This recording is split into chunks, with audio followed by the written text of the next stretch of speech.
Hey, what's up guys, I'm Lincoln and welcome to my YouTube channel.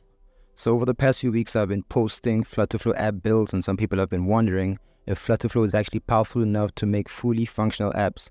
Well, the answer is obviously yes, but then I thought it's better to show you than to just tell you about it, right? So in this series I'll help you get started with FlutterFlow and set you on your journey to building robust and cross-functional apps. So let's get started. The first thing you have to do is create an account, obviously. So if you don't have an account already, just pause this video, head on over to flutterflow.io, create your account. It's pretty simple. You can just get a free account because everything that we're going to cover in this series, you can do on a free account. So once you've done that, you'll be met with a screen just like this. So the first thing we want to do is create a project, obviously. Now, FlutterFlow has a bunch of templates that you can go ahead and use, but for this one, we'll just keep it simple and we'll call our app Learning App. So go ahead, create blank. So it's just some welcome things. So you can see what you can build on FlutterFlow. So we're going to go ahead and start building. So this is the default FlutterFlow app that you get when you open up FlutterFlow. So it's not much, it just has an app bar. Today, what I want to show you guys is the sidebar. This way you'll build and manage your app settings, so it's important that you're very familiar with it. The first thing that we have here is our UI builder, and this is what we see over here. This is the whole UI builder, the user interface builder. So this is where you can drag and drop widgets. So it uses widgets. Everything that you put in your app is a widget. FlutterFlow has a bunch of pre-built widgets that you can just drag and drop onto your screen and start building your app. Next up on the list, we have the widget tree. Now, as I've mentioned before, FlutterFlow uses widgets to build your app, right? So this is a representation of the widgets that are in your app. It's a graphic representation of the widgets and how they are stacked up in your app. In this section, you're able to reorder widgets, and you're also able to add widgets from this section, like so. Up next, we have the Pages tab. From the Pages section, you can add new pages. You can create folders to organize your pages. So I'll just show you how to create a new page.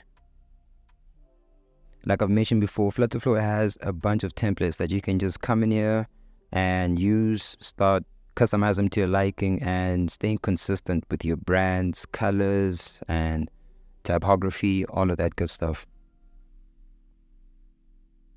Up next, we have the storyboard. And I must admit, this is one feature that I really underutilize in FlutterFlow. So to show you how this works, I'll just duplicate this page.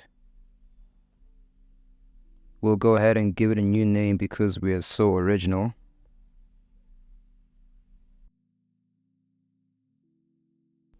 And I'll call this one old page. Now in this old page, I'm gonna add a button widget. Easy, you can just drag and drop. I'm not even gonna style it, it's just gonna be an awkward button like that. So on the right here, we have a bunch of tools and settings that I'm not going to get into in this video, but right now we're just going to add an action that will take us to our brand new page, just like that.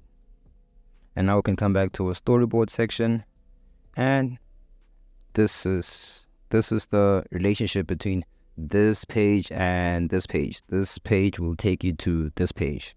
If I had something that links back, it will probably show that again here. So that's what the storyboard is for. Up next, we have the Firestore tab. And this is where you can set up your Firebase collections. You can create collections here. You can manage collections here. This is a broad topic that I will not get into in this video. I will cover it in later videos. So up next, we have data types. This way you can define custom data. If your app has a data type that's not covered in FlutterFlow, you can easily create your own data type here, define it, and start using it in your app. Up next, we have app states. If you're new to this, it may sound very abstract at first, but it helps to think about it literally. Imagine a food delivery app with multiple restaurants, right? When you add an item to the cart, the value is stored in an app state. FlutterFlow makes it really easy to manage app and component states, even down to widget states. If you don't know what it is, don't worry, we will cover this in later videos. Moving right on to APIs. If you're in the world of development, then you probably heard of this mysterious abbreviation. What is it? Simply put, it's a way in which your application can request or access information from another application. For instance, you could get an artist streaming data using the Spotify API. We'll cover APIs in later videos, so stay tuned. Your app will most likely have some images, video, etc. FlutterFlow lets you store these easily and you can access them throughout your app. I think it's good practice to store your core assets here, which will reduce the time it takes your app to load. So you can store files like images, videos, PDFs, any type of media that your app is going to be using. If you're good at writing code, then you love this section because FlutterFlow lets you easily add custom code for custom functions, custom widgets, and even custom actions. Things can get messy when building your applications, and FlutterFlow does a very good job at keeping you organized. You can manage your design system, your colors, your typography and icons, and even your theme widgets. And you can do this all in one organized place. Last but not least, we have your settings and integrations. First of all, we have the general section where you have your app details, and this is everything from your project name, your initial page, folder organization, all this good stuff, which we will cover in later videos.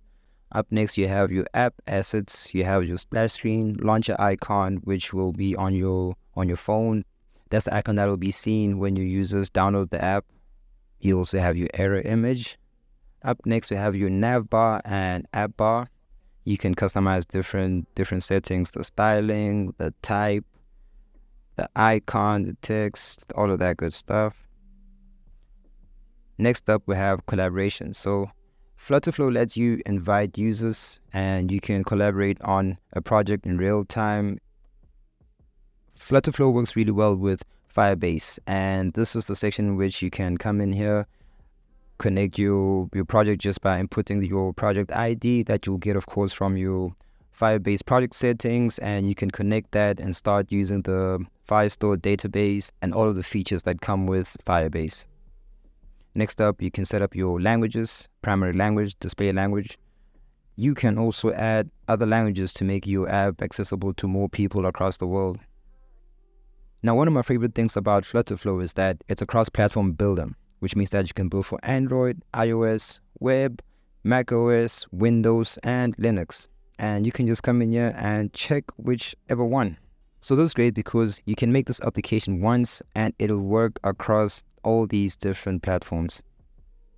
Next up, we have permissions. And if you want your app to use some of these native features that come with the device, then you'll have to set up your permissions, input a little message, and you're good to go.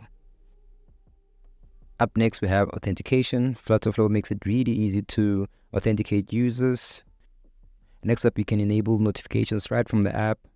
Again, we won't cover notifications in this video. I'm just showing you all these features that come with FlutterFlow.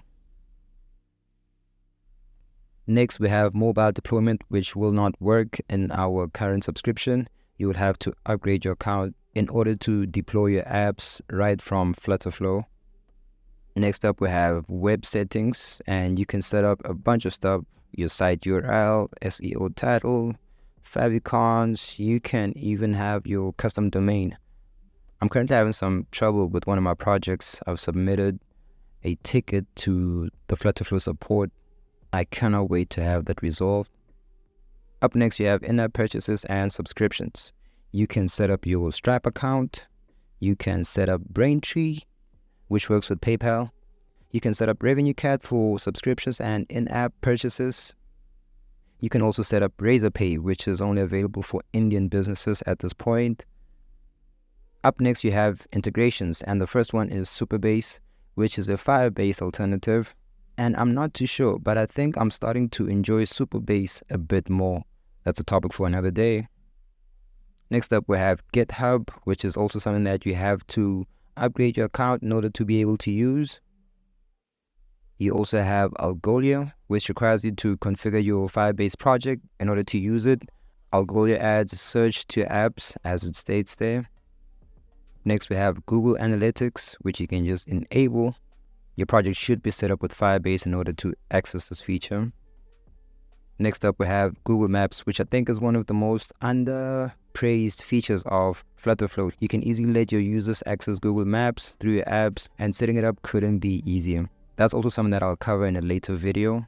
Up next, you have AdMob, and just like Google Maps, the integration couldn't be simpler. You just need an AdMob account and you're pretty much good to go.